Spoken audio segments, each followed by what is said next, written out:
নবীজি বলেন, তোমার জীবনের পেছনের ইবাদত বন্দেগী কবুল হচ্ছে কিনা বা হয়েছে কিনা যদি দেখতে চাও, তাহলে নিজের জীবনের দিকে তাকিয়ে এইটা লক্ষ্য করবা যে তোমার মানুষের সাথে আচরণ কেমন। মহান রব্বুল ইজ্জাতুল জালালের দরগাহে শুকরিয়া জানাই, যিনি কোরআন শোনার জন্য আমাদের আগ্রহ, আমাদের আকাঙ্ক্ষা যেন কবুল করেন। খুশি হয়ে বলছে আলহামদুলিল্লাহ। কোরআনে কারিম কি করে মানুষের সামনে উপস্থাপন করা লাগে, আল্লাহ রাব্বুল আলামিন আমাদেরকে শিখিয়েছেন যে এইভাবে আমার কোরআন মানুষের সামনে উপস্থাপন করবা। সূরা আরাফ 2 নম্বর আয়াত। আল্লাহ পাক বলেন, কিতাবুন উনজিলা ইলাইকা ফালা ইয়াকুন ফি সাদরিকা হারাজুম মিনহু লিতুনদিরা বিহি ইলা আখির আয়াত। এই যে কিতাব আপনাকে আমি দিয়েছি, এটা দিয়ে মানুষদেরকে সতর্ক করবেন, আর ওই সময় যেন আপনার মনে কোনো সংকীর্ণতা, দ্বিধা, দ্বন্দ্ব, ভয়, ভীতি, সংশয়, সন্দেহ এগুলো কাজ না করে। এখানে হারাজনের ব্যাখ্যা পেয়েছি আমি তাফসিরে 2টা। 1 নম্বরে হারাজনের ব্যাখ্যা হচ্ছে, কোরআন দিয়ে যখন তাফসির করতে যাবেন, অনেক মানুষ কোরআনের বক্তব্য না বোঝার কারণে ভুল বুঝতে পারে। এরকম মানুষ আছে দেশে। দ্বিতীয় ব্যাখ্যা হচ্ছে, কোরআন দিয়ে যখন তাফসির করবেন, তাফসির শব্দের শাব্দিক অর্থ হচ্ছে খুলে ফেলা। আবরণ দিয়ে ঢাকা আছে, আবরণ ফেলে দেওয়া। ঢাকনা দিয়ে ঢাকা আছে, ঢাকনা তুলে ফেলা। এখন এই যে জিনিসটা জড়ানো আছে, এই আবরণ যদি কেউ খুলে ফেলে, এই কাপড়টা ভেতরে বুঝতে পারবেন যে কি আছে। আমার তো মনে হচ্ছে ভেতরে মনে একটা বাস আছে, সবই ফাঁপা। বাইরে থেকে মনে হচ্ছে কি না কি। আবহমান কাল থেকে ঈমান ইসলাম মনে করে অনেক নিয়ম নীতি আমাদের এই 3টা দেশে, বিশেষ করে ভারত, পাকিস্তান, বাংলাদেশে অনেকেই এবাদত মনে করে চালিয়ে আসছে, অথচ এগুলো এবাদত নয়। এই 3টা দেশে ডক্টর আব্দুল্লাহ জাহাঙ্গীর প্রায় 500-র উপরে জাল হাদিস প্রমাণ করেছেন যে এগুলো হাদিস না, মানুষের মুখের কথাকে মানুষ হাদিস বলে চালিয়ে দেয়। তার ভেতরে অন্যতম, আউয়ালু মা খালাকাল্লাহু নূরি, সর্বপ্রথম আল্লাহ নবীজির নূর বানিয়েছেন। এটা মিথ্যা কথা। এটা একটা আরবি প্রবাদ। এটাকে হাদিস বলে অনেকে চালিয়ে, বিশেষ করে কুমিল্লা, ফেনী এই লাইনের অনেকে ওয়াজ করছে সুর দিয়ে, সর্বপ্রথম আল্লাহ নবীর নূর বানিয়েছেন, ওনারে না বানালে কিছুই বানাতেন না। অথচ কোরআনে কারিমে আল্লাহ প্রমাণ দিয়েছেন সর্বপ্রথম আল্লাহ পাক বানিয়েছেন কলম। কি? নুন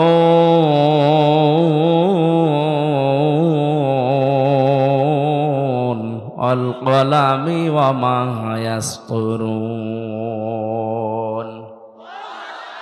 আল্লাহ পাক বলেন, হে নবী, কলমের কসম, এবং কলম দিয়ে লেখকরা যা লেখে ওই লিখিত জিনিসের কসম।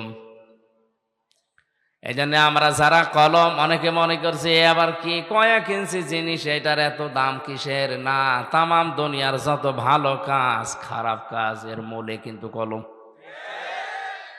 মানুষের ফাঁসির রায় লেখে কি দিয়ে? জমি জাল দলিল করে নেয় কি নিয়ে? একটা মানুষকে সাদা থেকে কালো বানিয়ে দেয় কি দিয়ে? যত কিছুর মূলে আপনি হাত দিয়ে দেখবেন কলম। এজন্য কলমের অনেক দাম। এটা যার হাতে থাকে ওকেও আল্লাহ কসম দিচ্ছে, সাবধান, তুমি যা লিখছো এই লিখিত জিনিসেরও কসম দিলা। হয়তো অধ্যাপক সাহেব 20 বছর পরে পৃথিবীতে থাকবে না, এমন কিছু লিখেছে যেটা থাকবে। ওইটার দ্বারা জাতি যদি উপকার পায়, আল্লাহর পথের সন্ধান পায়, কিয়ামত পর্যন্ত কবরের সওয়াব যেতে থাকবে। আর ওইটার দ্বারা যাতে যদি পথভ্রষ্ট হয়, আল্লাহর পথ থেকে যদি মানুষকে সরানোর জন্য লিখে থাকে, যতদিন পর্যন্ত মানুষ গোমরাহ হবে ওনার কবরের শাস্তি যেতে থাকে। এরকম প্রায় 550 ওপরে উনি হাদিস এনেছে। হাদিসের নামে জালিয়াতি, ডক্টর আব্দুল্লাহ জাহাঙ্গীরের লেখা। এ বইটা যদি শিক্ষিত মানুষ পান, কিনে দেখবেন কত কিছু বানানো চলছে, বিশেষ করে এই 3টা দেশে। তাহলে তাফসীর করলে ওই নিয়ম নীতি ইবাদত বলে টিকবে না, সব বাতিল হয়ে যাবে। এতদিন পর্যন্ত যারা ওটা ইবাদত মনে করে করছে, তারা আমারে ভালোবাসবে। ওই মানুষগুলো যখন মন খারাপ হবে, বলবে এ কি বলে, যারা আমারে নিয়ে এসেছিল হাতিয়া তোফা নজর নিয়াজ দিয়া দূরের কথা, তখন তাড়া দেবে।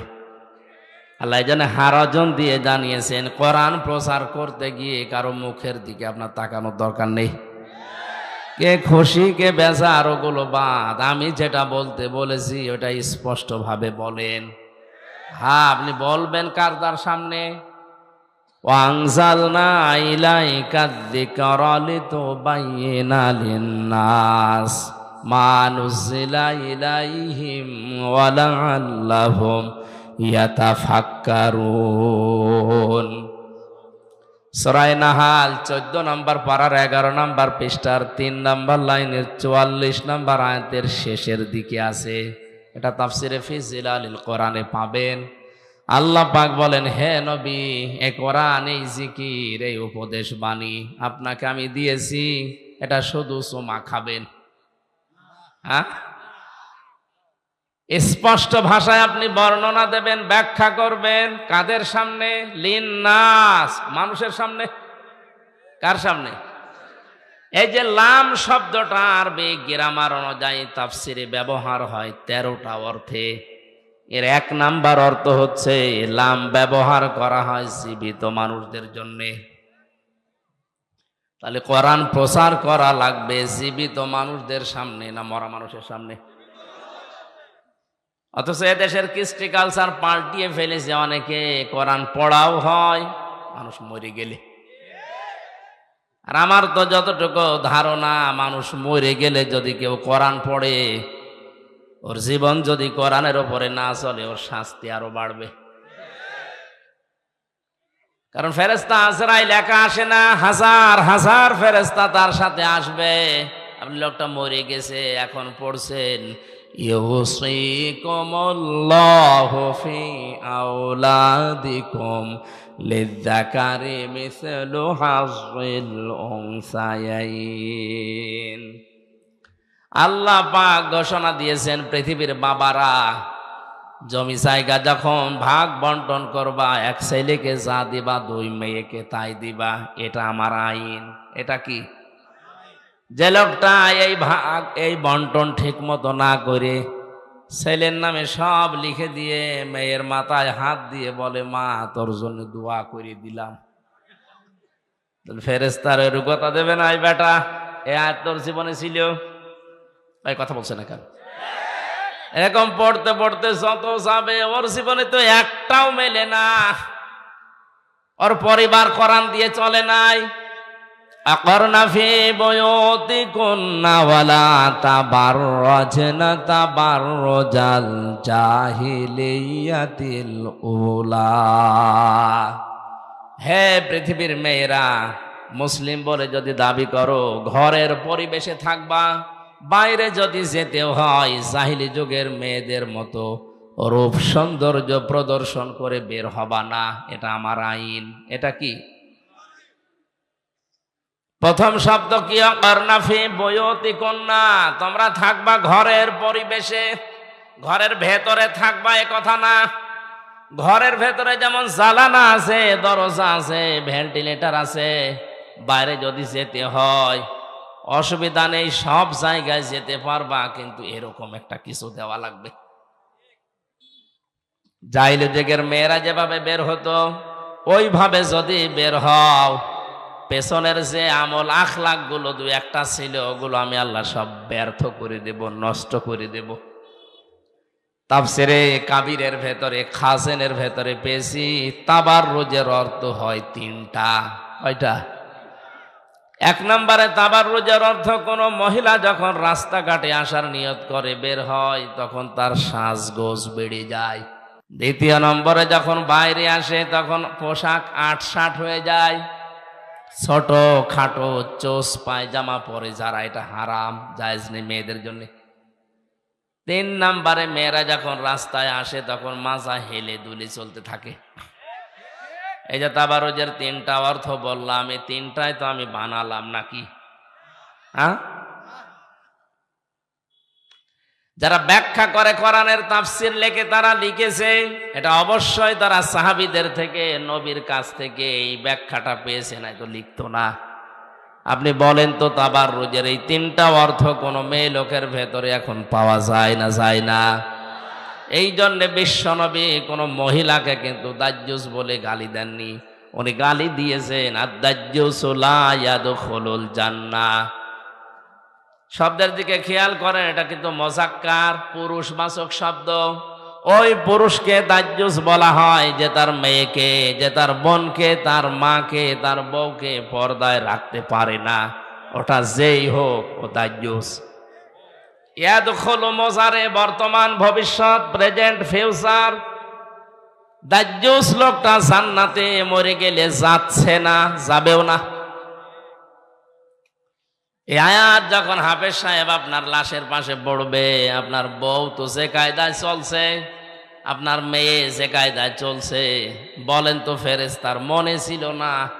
পাগলকে যদি বলা হয় ভাই শাঁখো নাড়াবি না, বলবে আমার মনে ছিল না। ফেরেশতাকে তো আপনি আরো মনে করে দিচ্ছেন। এই জন্য কোরআন শোনানো লাগবে, বোঝানো লাগবে মরা মানুষকে। বলেন বলেন, এখানে যারা আছে আমরা জীবিত,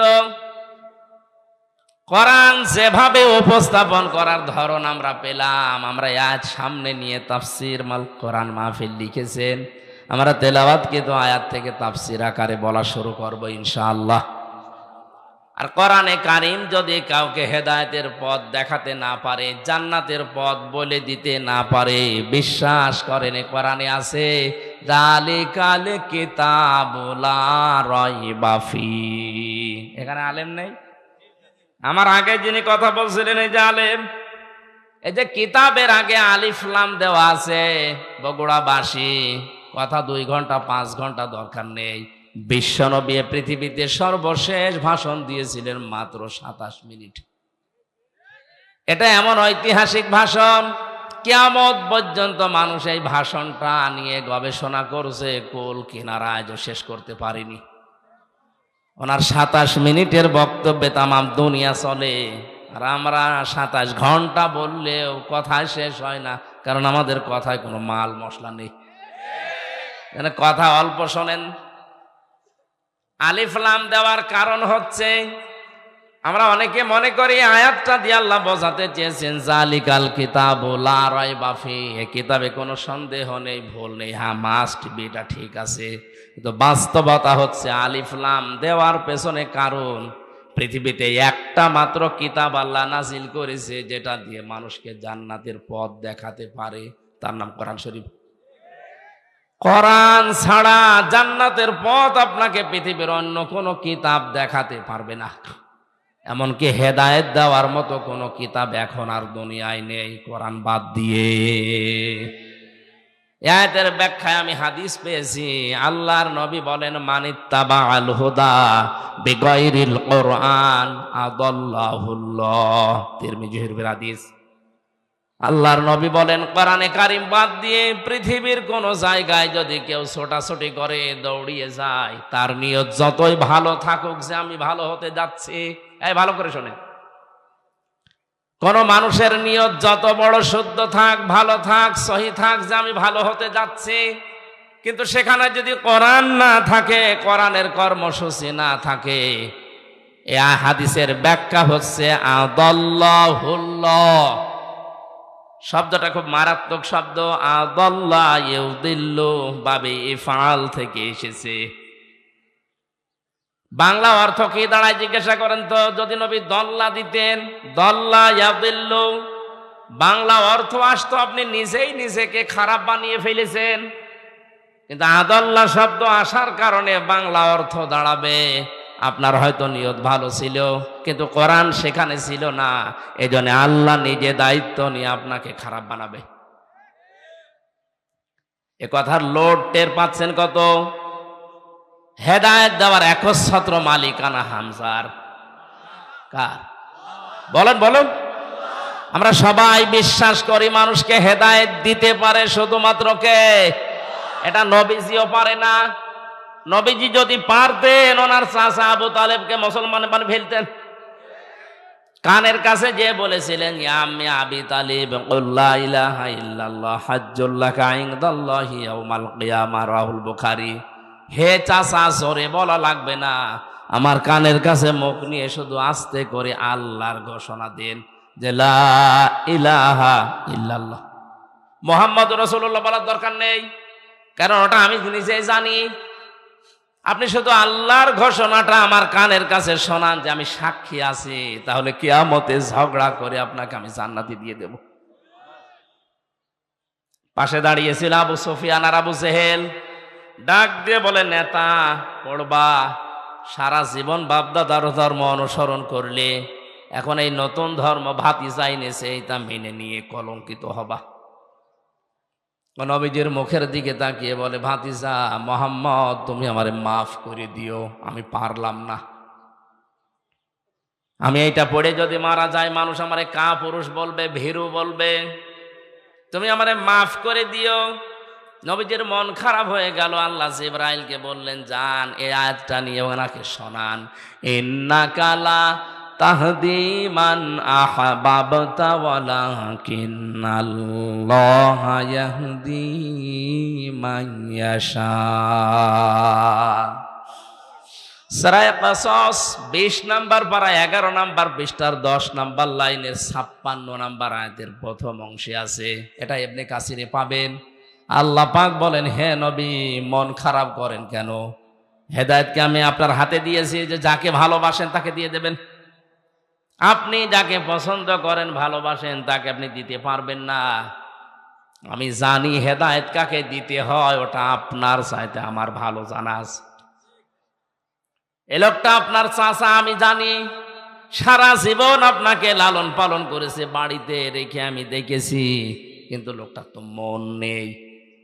আপনি এত করে বোঝালেন, এত কায়দায় বললেন যে আমার কানের কাছে শুধু আল্লাহর ঘোষণাটা দেন, অন্তত আমি সাক্ষী থাকি। মুহাম্মাদুর রাসূলুল্লাহ বলারও দরকার নেই। এরপরেও লোকটা বলে নাই, ওর পেছনের দিকে তাকিয়ে বলে নাই, আমি ওকে মাফ করি নাই। এরপরেও নবীজি রক্তের টানে পড়ে ওনার কবরের পাশে দাঁড়িয়ে দোয়া করেছিলেন, আল্লাহ আমার চাচা আবু তালিবকে তুমি মাফ করে দাও। সঙ্গে সঙ্গে ফেরেশতা জিবরাইল এসে বলে, হে নবী, হাত নামান। কার জন্য হাত তুলেছে?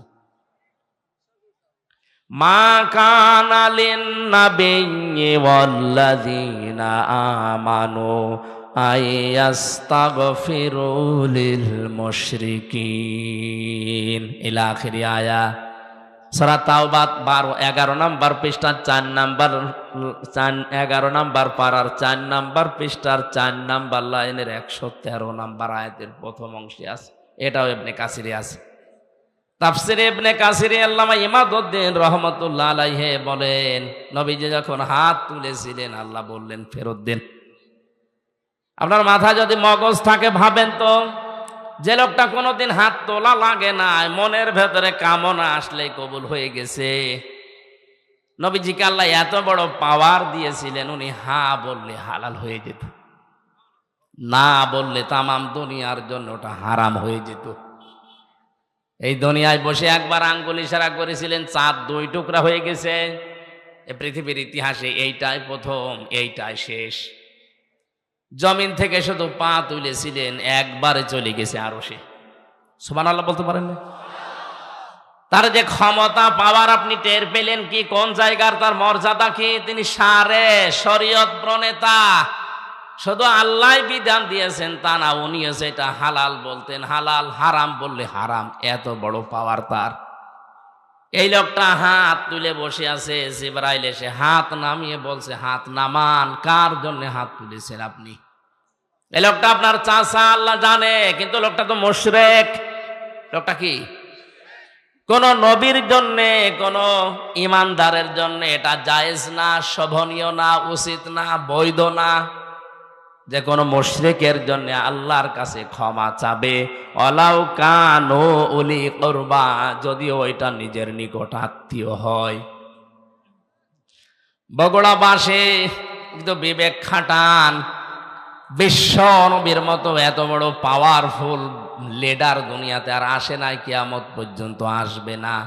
আল্লাহর ঘোষণা দেওয়া নেতৃত্বের গুণাবলী একজনের ভেতরে ছিল, তার নাম মুহাম্মদ রাসূলুল্লাহ। এই জন্য আল্লাহ তাকে নেতা বলে ডাক দিয়েছেন কোরআনে, ইয়াসিন, হে নেতা। শব্দটার কঠিন শব্দ। হে নেতা বলে দুনিয়াতে একজন মানুষকে আল্লাহ তার জবান দিয়ে ডাক দিয়েছেন। পৃথিবীর আর কারো নামের আগে পরে ইয়াসিন নেই। সুবহানাল্লাহ বলতে পারেন নাই? এই নবীজি নিজের আপন চাচার জন্য হাত তুলে বসে আছে, আল্লাহ হাত ফেরত দিচ্ছে। চাচা মুশরিক, এই কারণে। আর আমরা টাটকা মুশরিক মরে যাই, 10টা গরু জবাই করে তারে জান্নাতে দিয়ে আসি, মনে হয় যে কন্ট্রাক্টরই নিয়েছে। হেদায়েত আল্লাহ নবীর হাতেও দেয়নি, তাহলে দিলে আমাদের পর্যন্ত আসতো না। কথা বুঝতেছে? শব্দটা কি ছিল বলেন তো? আদাল্লাহ ইউদিল্লু, বাবে ইফাল থেকে আসার কারণে বাংলা অর্থই দাঁড়িয়ে গেছে। আপনি হয়তো ভালো নিয়ত কোনো জায়গায় গিয়েছিলেন, কিন্তু সেখানে কোরআন ছিল না, কোরআনের না। আল্লাহ নিজে দায়িত্ব নিয়ে হেদায়েতের রাস্তা থেকে ধাক্কা দিয়ে আপনারে ফেলে দেবে। হাদিস শোনার পরে কি সিদ্ধান্ত নেওয়া যায় না? যেখানে কোরআন নেই, ওই পীরের দরবার যদি আমার বাবাও তৈরি করে, ওই দরবারে আমি নেই। কারণ ওখানে যদি থাকি আমারে খারাপ বানাবে কে? আমার মনে হয় ভাষা বোঝে না। ভাষা বোঝেন? যেখানে কোরআন নেই ওখানে যদি আমি ভালো হওয়ার নিয়তেও চাই, আমাকে গোমরা বানিয়ে দেবে কে?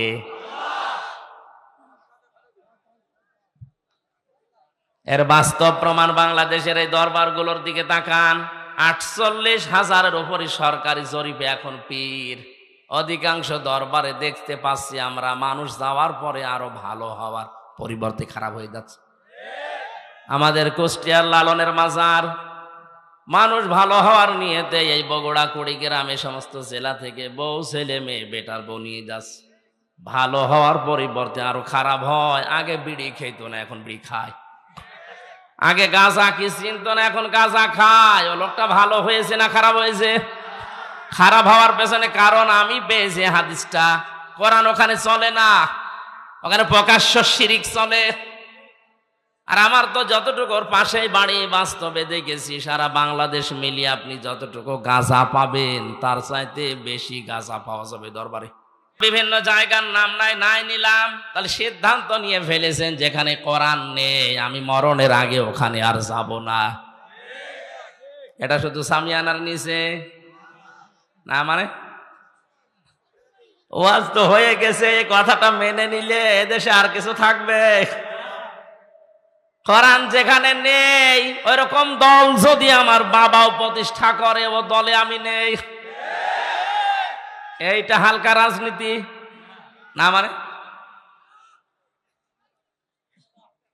আমার মনে হয় মাথায় যদি মগজ থাকে, আপনি হাদিস বুঝেছেন, এরপরও যদি কেউ না বোঝার ভান করে থাকে, ওর কপালে আর হেদায়েত নেই। পৃথিবীতে আমরা বান্দা, গোলাম কার? আমরা রাসূলুল্লাহর গোলাম না। অনেক জেলাতে জিকিরের আওয়াজ শোনা যায়, ইয়া রাসূলুল্লাহ, ইয়া রাসূলুল্লাহ জিকির করছে, এটা জায়েজ নেই। পৃথিবীতে জিকির হবে একজনের, তার নাম আরো জোরে। হ্যাঁ, রাসূলুল্লাহর নামে আপনি দরুদ পড়তে পারেন, জিকির করতে পারবেন না। কথা বুঝতেছেন? কারণ মানুষের এই যে কলব আল্লাহ দিয়েছেন, যেটা মানুষের আত্মা, এটা শান্ত করার জন্য পৃথিবীর কোন নাম দিয়ে এটা শান্ত করা সম্ভব না। কোরআনে কারীম জানিয়েছে, আলা ফি যিকিরিল্লাহি তাতমাইন্নুল কুলুব। মানুষ যদি নিজের জীবনকে শান্ত করতে চায়, আমি আল্লাহর নাম জপতে বলো। তাহলে পৃথিবীতে আল্লাহর নাম ছাড়া কারো নামে জিকির, আরো জোরে বলেন। আমরা যে আল্লাহর বান্দা দাবি করছি, মনে করছি, এটাতে আমাদের কোনো অপমান নেই, আমরা আরো খুশি। আমরা বান্দা কার? না রাসূলুল্লাহর? বলেন বলেন না, রাসূলুল্লাহর বান্দা দাবি করা যেখানে জায়েজ নেই, সেখানে পীরের গোলাম দাবি করা জায়েজ হয় কি করে?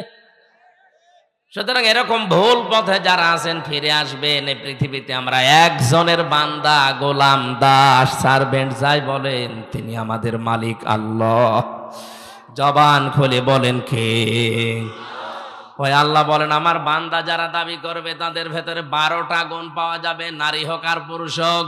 ওয়াইবাদুর রহমানিল্লাযীনা ইয়ামশুনা আলাল আরদি হাওনা। আমি রহমানের বান্দারা যখন জমিনে চলাফেরা করবে, তখন এরা অহংকার নিয়ে, ডাট নিয়ে চলবে না, এরা নম্র হয়ে, ভদ্র হয়ে চলবে। এই আয়াতের ব্যাখ্যায় আমি একটা হাদিস পেয়েছি, এই ভালো করে শোনেন। আমার বয়স এখন 33 বছর। নবীজি বলেন, তোমার জীবনের পেছনের ইবাদত বন্দেগী কবুল হচ্ছে কিনা বা হয়েছে কিনা যদি দেখতে চাও, তাহলে নিজের জীবনের দিকে তাকিয়ে এইটা লক্ষ্য করবা যে তোমার মানুষের সাথে আচরণ কেমন। মানুষের সাথে মুআমালাত, মুআশারাত, আচরণ যদি ভালো হয়, পশুর মতো না হয়, মানুষের মতো হয়, তাহলে বুঝবা যে তোমার ইবাদত পেছনেরটা কবুল হয়েছে। আমাদের অতিথি সাহেবের একটা কথা আমার কোরআনে কারিমের সাথে মিলেছে, কানে এসে বেজেছে। আমরা অনেকেই মনে করতাম আদম আলাইহিস সালামকে আল্লাহ বানিয়ে ফেরেশতাদেরকে বলেছিলেন সেজদা দাও। এ কথা আমরা জানি না। কেন সেজদা দেওয়ার জন্য বলেছিলেন? আমরা তাফসীর অনেক জায়গায় অনেক ভাবে শুনেছি যে এই কারণে ফেরেশতাদেরকে বিভিন্ন জিনিসের নাম দেখিয়ে বলেছিলেন এগুলোর নাম বলো। ফেরেশতারা বলতে পারে নাই, আদম নবী বলে দিয়েছে এই জন্য তার সেজদা দেওয়ার জন্য না। কথা এতটুকু না, আসল কথাটা এর ভেতরে নেই। এখন আধুনিক তাফসীর পড়লে আপনি পাবেন। এখন যদি বলেন তাহলে 1200 বছর 1300 বছর আগের যে তাফসীর, এগুলো ভুল না? ভুল না, যোগের জ্ঞানের আলোকে, বাস্তবতার নিরিখে আপনাকে মেলানো লাগবে।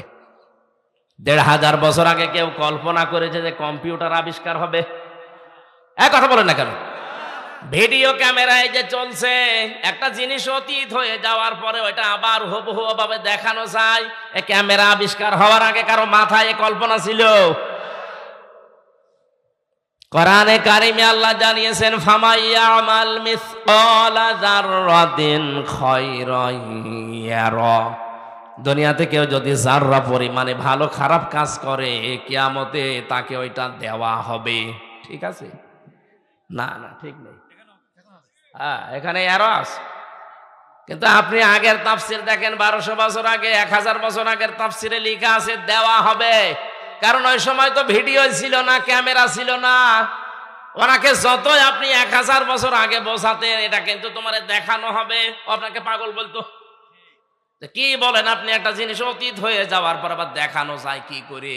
কিন্তু এখন যদি বলা হয়, দুধের বাচ্চাও বুঝবে। বঙ্গবন্ধু সেই 71 সালে কি ভাষণ দিয়েছে, ওইটা হাত নাড়িয়েছে কি করে এখন দেখা যাচ্ছে। এক কথা বলেন না কেন? 53 বছর আগের জিনিস যদি এখন দেখানো যায়, আমি মারা গেলে আমার এই 50 বছরের রেকর্ড আল্লাহ দেখাতে পারবে না, উনি এত দুর্বল। এজন্য এখন তাফসীর করা লাগবে। এরা মানে দেওয়া হবে না, এরা মানে দেখানো হবে। আপনি কাকে কোন জায়গায় কোন অবস্থায় থাপ্পড় দিয়েছেন অন্যায় ভাবে, কিয়ামতে আপনি ভিডিও ক্লিপ আকারে দেখতে পাবেন যে এই যে ক্ষমতার অপব্যবহার করে থাপ্পড় দিয়েছিল। আমি শিক্ষার জন্য বলছি এটা কয়েক মিনিটে। ইমাম মালিক রহমতুল্লাহ আলাইহির জামানায় একটা মেয়ে লোক মারা যাওয়ার পর পাশের পাড়া থেকে এক মেয়ে লোক এসে তাকে লাশ ধোয়ানোর জন্য সাহায্য করছে। হঠাৎ করে তার এই রানের ওপরে হাত গেছে আটকিয়ে। হাত আটকিয়ে যাওয়ার পরে আর খোলে না। এলাকার মসজিদের ইমাম যিনি কাজী যিনি, তাকে ডাক দেওয়া হলো, হাত খোলে না। কয়েক ঘন্টা চলে যাচ্ছে, মেয়েটা কান্নাকাটি করছে। ইমাম সাহেব ডাক দিয়ে বলছে, এক কাজ করেন, জীবিত মানুষের তো কিছু করা যাবে না, এই যে মহিলা মারা গেছে, ওর চামড়া ওই জায়গা থেকে গোল করে কাটি বাদ দিয়ে দেন। ওই মহিলার স্বামী আর সন্তান রাজি না, না আমার মা খুব ভালো মানুষ, আমার স্ত্রী অনেক পরহেজগার নেককার, মারা গেছে, এখন তার চামড়ার এই রানের চামড়া কেটে বাদ দেবেন, এটা আমরা মানি না, দরকার ওই মহিলার হাত কেটে বাদ দেন। ওই মহিলার যারা দায়িত্বে আছে, স্বামী সন্তান, ওরা বলছে না, আমরা এসেছি উপকারের জন্য, আর এখন আমাদের হাত কেটে দেবেন, এটা আমরা মানি না। বড় বিচারক ডাক দেন। প্রধান বিচারপতি ওই সময় চিফ জাস্টিস ছিলেন ইমাম মালিক মদিনায়, তাকে ডাক দিয়ে নিয়ে আসা হলো যে আপনি ফায়সালা দেন। উনি আসলেন ঘোড়ায় চড়ে, পর্দা দিয়ে মেয়েকে আটকিয়ে দিয়ে কয়েক ঘন্টা হয়ে যাচ্ছে, মেয়েটা কান্নাকাটি শুরু করেছে। ইমাম মালিক ডাক দিয়ে বলে, আল্লাহর বান্দি, সত্যি করে বলো কি কি করিছো। মেয়েটা সেই শুরু থেকে শেষ পর্যন্ত বললেন। ইমাম মালিক বলে, না, এর ভেতরে কোনো রহস্য লুকিয়ে আছে, কিছু কথা তুমি বাদ দিয়েছ। উনি মনে করছে ইমাম মালিক সব জেনেছে। না, আমি কিছুই জানি না, আমি কোরআনের সাথে হাদিসের সাথে যে রাডার আমার হাতে আছে মিলিয়ে দেখলাম, এটা মিলছে না। তোমার হাত তো এমনিতে আটকিয়ে যাওয়ার কথা না, সত্যি করে বলো কি হয়েছে। মেয়েটাকে ধমক দেওয়ার পরে এবার বলছে, ইমাম, আমি মেয়েটাকে যখন লাশ দেওয়ার জন্যে পোশাক পায়খানা পরিষ্কার করে লজ্জা স্থানের কাপড় তুলে রানের উপরে হাত দিয়েছি, এই সময় একটা খারাপ ধারণা ওর উপরে আমি নিক্ষেপ করেছিলাম, ওর চরিত্রে। মারা যাওয়ার কিছুদিন আগে মেয়েটার বাড়ির সামনে দিয়ে একটা পুরুষের হাত ধরে বাড়ির ভেতরে যাচ্ছিল, আমি একটা খারাপ ধারণা করেছিলাম লাশ ধোয়ানোর সময়। পরবর্তীতে জানতে পারি যে ওটা না, ওইটা আসলে তার পরপুরুষ ছিল না, ওটা তার ভাইয়ের আপন ভাইয়ের ছেলে। যে 14 জন পুরুষের সাথে দেখা করা যায় যাচ্ছে, তার ভেতরে আপন ভাইয়ের ছেলে আছে না? কথা বুঝতেছে? যেহেতু এর সাথে বিয়ে হারাম, এর নিজের ভাইয়ের ছেলে, বোনের ছেলে, এটা নিজে হাত ধরে নিয়ে যেতেই পারে, কোনো অসুবিধা নেই, কারণ এর সাথে বিয়ে করা কি। ধারণাটা আমি নিক্ষেপ করেছিলাম তার চরিত্রে। আমি এই যে এই ধারণা করতে করতে আমার হাত দেখে, আমার ওই কথা যখন আবার স্মরণ হয়েছে, আমার হাত গেছে আটকিয়ে। ইমাম মালিক বললেন, এইটাই তো আসল বিষয়। অমায়ে একেসে বেখতিয়াতান আও ইসমাং সুম্মা ইয়ারমি বিহি বারিয়াং ফাকাদ হিতামালা বুহতানা ওয়া ইসমাম মুবিনা। সূরা নিসা 5 নম্বর পারা 15 নম্বর পৃষ্ঠার 12 নম্বর লাইনের 112 নম্বর আয়াত। এটা আল্লাহ পাক বলেন, দুনিয়ায় এমন অনেক মানুষ আছে নিজে অন্যায় করে, নিজে পাপ করে, আর এই পাপটা যখন হয়ে যায় তখন একটা নিরপরাধ মানুষের উপরে চাপিয়ে নিজে ভালো সাজে। এ যেন প্রকাশ্য পাপের বোঝা মাথায় নিয়ে ঘুরছে। হয়তো কেউ দেখতে পারে না, কিন্তু ফেরেশতারা দেখে লজ্জা পায়। ইমাম মালিক, ইমাম আবু হানিফা রহমতুল্লাহ আলাইহি মানুষের চেহারার ভেতরে গোসলের পানির ভেতরে পাপ ভেসে গেলে দেখতে পেতেন। বাড়ির পাশ দিয়ে হেঁটে যাওয়ার সময় গোসলের পানি আসছিল নিচ দিয়ে, ইমাম মালিক দরজায়, ইমাম আবু হানিফা দরজায় নাচ করলেন। টাচ করার পরে ভেতর থেকে একজন বেরিয়ে এসেছে, ডাক দিয়ে বলে, আল্লাহর বান্দা, কি করেছো? বলে, কি করব? কি করব মানে? তোমার গোসলের পানি দিয়ে জেনার গোনা ভেসে যাচ্ছে। লোকটা পা চেপে ধরে বলে, হুজুর, এই কিছুক্ষণ আগে কাজ করি আসলাম। ওনারা দেখতে পেতেন এই দৃশ্যটা। ইমাম মালিক ডাক দিয়ে বলে, আল্লাহর বান্দি, আমার কাছে কিন্তু হাদিসের রাডার আছে। মান সালিম আল মুসলিমুনা মিন লিসানিহি ওয়া ইয়াদিহি, শব্দের দিকে খেয়াল করেন। মান সালিম আল মুসলিমুনা মিন লিসানিহি ওয়া ইয়াদিহি, ওই লোকটাই আল্লাহর কাছে মুসলমান বলে গণ্য হবে যার হাতের দ্বারা, মুখের দ্বারা মানুষ শান্তি পায়। ঠিক আছে? না না ঠিক নেই, কি বলেন আমি ভুল বলছি, একটা বলছে ঠিক আছে। তাহলে এদের সামনে তো ভুল বললো, মনে হচ্ছে অসুবিধা নেই। আমি এই জন্য তো আলেম বসে আছে বললাম শব্দের দিকে খেয়াল করবেন। মাং সালিম আল মুসলিমুনা মিন লিসানিহি ওয়া ইয়াদিহি, মুসলমান ওইটা যার হাতের দ্বারা মুখের দ্বারা মানুষ শান্তি পায়, শব্দ নেই, মুসলমান শান্তি পায়।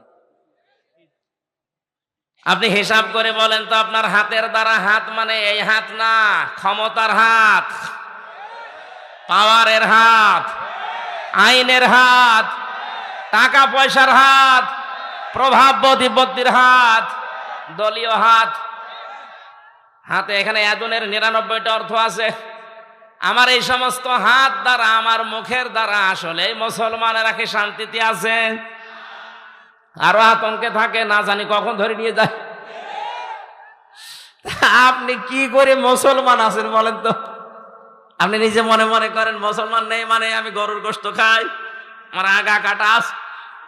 আগা কাটা থাকলেই যদি মানুষ মুসলমান হয়, যে ছাগল কি, ছাগলও মুসলমান না। অধ্যাপক সাহেবের এই কথাটা আসলে এর নিগুড় তথ্য এখানে এইটা। আল্লাহ পাক নিজে কিন্তু ক্লাস নিচ্ছিলেন, ছাত্র ছিলেন হযরতে আদম নবী। ভালো করে খেয়াল করেন, মানে আয়াতটা হয়তো বলতে পারেননি।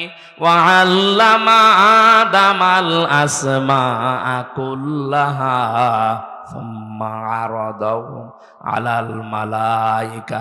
আমার গলায় আর সাপোর্ট দিচ্ছে না, না না, শব্দের দিকে খেয়াল করে শুনবেন। ও আল্লামা আদামাল আসমা, এসএম এর বহুবচন আসমা। আমার আল্লাহ নিজে শিক্ষক হয়ে শিখিয়েছেন কাকে? আদমকে। বলেন বলেন, যত রকমের নাম দুনিয়ায় সব এসএম তাকে শিখিয়েছেন। ওনার ওই কথাটা আমি ধরেছি ওই জায়গায়। আল্লাহ পাক নিজে ক্লাস নিচ্ছেন, ছাত্র কিন্তু আদম নবী, সাধারণ মানুষ না। তাহলে ক্লাসটা যেমন তেমন ক্লাস না, গুরুত্বপূর্ণ ক্লাস। এই বলেন না কেন? ক্লাসের শিক্ষক সরাসরি কে? ছাত্রকে। নবী ছাত্রকে, তা আদি নবী, একেবারে আসল নবী, যেটা সর্বপ্রথম নবী। এত বড় পাওয়ারফুল, দুনিয়ায় যত মানুষ আসবে তাদের সবার বাবা। সেই লোকটা ক্লাস করছে, ক্লাস নিচ্ছে সরাসরি আল্লাহ নিজে। আমরা এতদিন বলি যে এটার দ্বারা এই আলু পটল ঝিঙা বেজ এই সমস্ত জিনিসের নাম শিখিস, এসএম মানে নাম মনে করি। এত বড় গুরুত্বপূর্ণ ক্লাসে কোনোদিন আলু পটল ঝিঙা বেটা এগুলোর নাম শেখানোর দরকার আছে? উনি শিখিয়েছিলেন যে এইটা যত রকমের ন্যায়, যত রকমের অন্যায়, সবগুলোর থিওরি ওই সময় আদমকে আল্লাহ শিখিয়ে দিয়েছেন এক ক্লাসে। এজন্য কিয়ামত পর্যন্ত আদমের সন্তান যারা আসবে তারা আর লেখাপড়া নাই করুক, কোনটা ন্যায় কোনটা অন্যায় ওর বিবেক থেকেও বুঝতে পারে। এই শিক্ষাটা পেয়েছে কোন জায়গায়? ওই যে ক্লাসে, ওখান থেকে আমার বাবার পক্ষ থেকে আমরাও পেয়ে আসতেছি। তাহলে ন্যায় কাজের আদেশ আমরা এই যে অটোমেটিক পেয়ে যাই, অন্যায় কাজে বাধা দেওয়া এটা এমনি এমনি না, আমরা আবার বাবা থেকে পর্যায়ক্রমে পেয়ে গেছি। ওই শিক্ষাটা আমার বাবাকে আল্লাহ নিজে ক্লাস নিয়ে শিখিয়েছেন। যেই সন্তান তার বাবার আদর্শে গ্রহণ না করে অন্য কারো আদর্শ গ্রহণ করে, ওনাকে আল্লাহ শিখিয়েছিলেন যে এইটা ন্যায় কাজ, এইটা অন্যায় কাজ। উনি কয়েকটা ন্যায় কাজের কথা বলছিলেন না?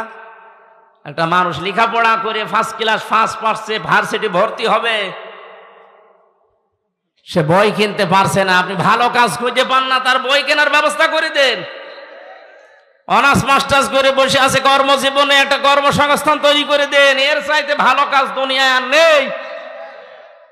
প্রধানমন্ত্রী শেখ হাসিনার জীবনের কিছু যদি কবুল না হয়, আমার ধারণা অনুযায়ী একটি খামার, একটি বাড়ি, এই প্রকল্পটা কবুল হবে। কারণ এর দ্বারা লক্ষ লক্ষ মানুষের মাথা গোঁজার ঠাঁই হয়েছে আর একটা কর্মজীবন তৈরি হয়েছে। এটা কোরআনে কারিমের সূরা মুদ্দাসসিরের 43, 44, 45 নাম্বার আয়াতের ব্যাখ্যা। উনি হয়তো কোরআন পড়ে বা যারা আলেম ওলামা আছে তারা পড়িয়েছে, বুঝিয়েছে, এই কারণে এই প্রকল্প চালু করেছিল। যদিও অনেকে দুর্নীতি করেছে এর ভেতরে, রডের বদলে বাঁশ দিলে উনি করবে কি? কিন্তু প্রকল্প তো চালু করেছিল। এটার দ্বারা লক্ষ লক্ষ মানুষ একটা মাথা গোজার মতো ঘর পেয়েছে, আর খামার মানে একটা কর্মজীবনের মানে হালাল রুজি উপার্জন করার মতো একটা জায়গা পেয়েছে। আল্লাহ যেন তার এই কাজটা কবুল করে তার জীবনের অপরাধ মাফ করে দেয়। আর ভালো কাজ যেগুলোই করে, যে 560টা 64টা মসজিদ বানিয়েছে, কেন উনি মন্দির বানাতে পারতো না? তাহলে মানুষ সেজদা দিত না শিরিক করতো? অন্তত আর যাই হোক, এই মসজিদগুলোতে 5 বার হলেও তো আল্লাহু আকবারে ধ্বনি তো উচ্চারণ হবে। বলেন, ভালো কাজ যাই করুক না কেন, বিশেষ করে বাংলাদেশের এই বঙ্গবন্ধু টানেলটা আর এই পদ্মা সেতুটা আর কিচ্ছু না করুক, কিছু মানুষ সমালোচনা করতে লাগলে বলে হ্যাঁ এগুলো ঋণ করে করা, ধার করে। আরে তুই ধার করে কর। রাস্তাঘাটের অবস্থা একেবারে খারাপ না, অনেক ভালো হয়েছে। কাজ যা চলছে যদি সঠিকভাবে এগুলো বন্টন সুষ্ঠুভাবে হয়, এ দেশও দেখার মতো হয়ে যাবে ইনশাআল্লাহ। মারিং কাটিংটা একটু কমানো লাগবে, এইটা ঝামেলায় আছে। মানে আমার চরিত্র কিছু দিলে আগেই খেয়ে ফেলে। আমার দাদা চেয়ারম্যান, আওয়ামী লীগের চেয়ারম্যান, আজ 21 বছর, কয়েকদিন আগে মারা গেছে, আল্লাহ যেন তাকে মাফ করে দেয়। উনি মাঝে মাঝে বলতেন যে বাজেট হয় রাস্তায়, যদি সঠিকভাবে ওই জিব্রাইল মিকাইলকে দেওয়া না লাগে, তো এই দেশের অন্তত 1 ইঞ্চি রাস্তা কাঁচা থাকার কথা না। অথচ আমার কোন দিক থেকে নিয়ে আসলো আমি জানি না। গাড়ির অবস্থা দেখছে, সাদা গাড়ি মনে হচ্ছে যে সাদা আরো সাদা হয়ে গেছে।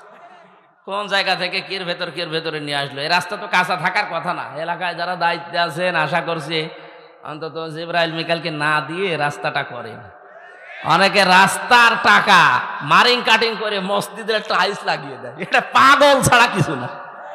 আরে ভাই, একটা মসজিদ বানিয়ে দিলে কয়জন নামাজ পড়ে? নাই 500 জন। আর একটা রাস্তা বানিয়ে দিলে লক্ষ লক্ষ মানুষ চলাফেরা করে। ইসলাম কি আমরা ওইটাই জানি না। আমরা আদমের যে শিক্ষাটা, আমাদের যে আদি পিতা যে আল্লাহর কাছ থেকে ক্লাসে শিক্ষা পেয়েছিলেন, ওই শিক্ষাগুলো আমরা নিতে পারি না। আল্লাহ আমাদের যেন হেফাজত করেন, বলেন আমিন। ইমাম মালিক রহমতুল্লাহ আলাইহি বলেছেন, আল্লাহর মুখ দিয়ে একটা বিষাক্ত, এটা এই নিরপরাধ, এমনকি নিষ্পাপ, এই অজ্ঞ, এই মেয়েটা কিছুই জানে না ওই সম্পর্কে, জেনার একটা তহমত নিক্ষেপ করেছে তীরের মতো। এই জন্য আল্লাহ তোমার হাতটা দুনিয়া আটকিয়ে শাস্তি দিয়েছে। এবার তোমার শাস্তির ব্যবস্থা আমি করব। ওয়াল্লাযীনা ইয়ারমুনাল মুহসানাতি সুম্মা লাম ইয়াতু বিআরবাআতি শুহাদা ফাজলিদুহুম সামানিনা জালদা ওয়ালা তাকবালু লাহুম শাহাদাতান আবাদা। ভালো করে শোনেন। আর যারা একে অন্যের দোষ দেন, ইমাম মালিক মেয়েটাকে ডাক দিয়ে বলেছে, আল্লাহর বান্দে, বিচার তো করা লাগবে, আমার নিজের রায় না, কোরআনের রায়। কোন মুহসিনা নারীর প্রতি কোন নিরপরাধ, অজ্ঞ, ও বিষয়ে জানে না, এরকম মেয়ে লোকের প্রতি যদি কেউ তহমত দেয় জিনার, ব্যভিচারের, উল্টা পাল্টা, এটা যদি 4 জন সাক্ষী দিয়ে প্রমাণ করতে না পারে, 2টা শাস্তি তার দেওয়া লাগবে। 1 নম্বরে তাকে চামড়ার চাবুক দিয়ে 80টা বেত মারা লাগবে। 2 নম্বরে মরণের আগ পর্যন্ত তার সাক্ষী আর গ্রহণ করা হবে না। কত বড় শাস্তি লক্ষ্য করেন তো। যতদিন বেঁচে থাকবেন আপনার সাক্ষী আর ওই দেশে চলবে না। 1 নম্বরে আপনাকে 80টা বেত মারা লাগবে চামড়ার চাবুক দিয়ে। যেহেতু কোরআনে আল্লাহ রায় দিয়েছেন জাল্লাত নিয়ে আসো, 79টা হয়ে গেছে, আর একটা মাত্র বাকি আছে, কিন্তু হাত খোলে না। জাল্লাত বলছে, হুজুর কি রায় দিলেন? আর একটা মাত্র বাকি আছে, এখন যদি হাত না ছড়ে তাহলে তা আপনাকে ধরে মানুষ পিটাবে। ইমাম মালিক কোরআনের প্রতি এমন অগাধ বিশ্বাস ছিল তার, তিনি তেলাওয়াত করলেন জনগণের সামনে, ওয়াতাম্মাত কালিমাতু রাব্বিকা সিদকাও ওয়া আদালা লা মুবাদ্দিলা লিকালিমাতিহি ওয়া হুয়াস সামিউল আলিম। সূরা আনআম 8 নম্বর পারা, 1 নম্বর পৃষ্ঠা, 10 নম্বর লাইনের 115 নম্বর আয়াত। এটা তাফসিরে হাক্কানিতে আছে। এটা আল্লাহ পাক বলেন, হে নবী, আমার কালামের প্রতিটি কথা কিন্তু সত্য। কোরআনে যত কথা আমি আল্লাহ দিয়েছি সব কথা কি? 1 নম্বরের গুণ এটা। 2 নম্বরে আমার কোরআনে কোনো আঁকা বাঁকা বেকা তেড়া কথা নেই, যা আছে ইনসাফপূর্ণ কথা, ন্যায় বিচার দিয়ে পরিপূর্ণ। 3 নম্বরে কিয়ামত পর্যন্ত আমার এই কালাম পরিবর্ধন করা, উল্টা পাল্টা লাগবে না। কিয়ামত পর্যন্ত আমি যা দিয়েছি ওইটাই থাকবে। বলেন সুবহানাল্লাহ। ইমাম মালিক বলে, জাল্লাদ, আল্লাহর কালেমা পরিপূর্ণ সত্য দিয়ে, ইনসাফ দিয়ে, ন্যায় বিচার দিয়ে। আমি তো ন্যায় বিচারই করেছিলাম, এর তো কোনো পরিবর্তন নেই যে 80টা হচ্ছে না, আরো 80টা মারো হবে না, কারণ যেইটা আল্লাহ দিয়েছেন ওইটাই।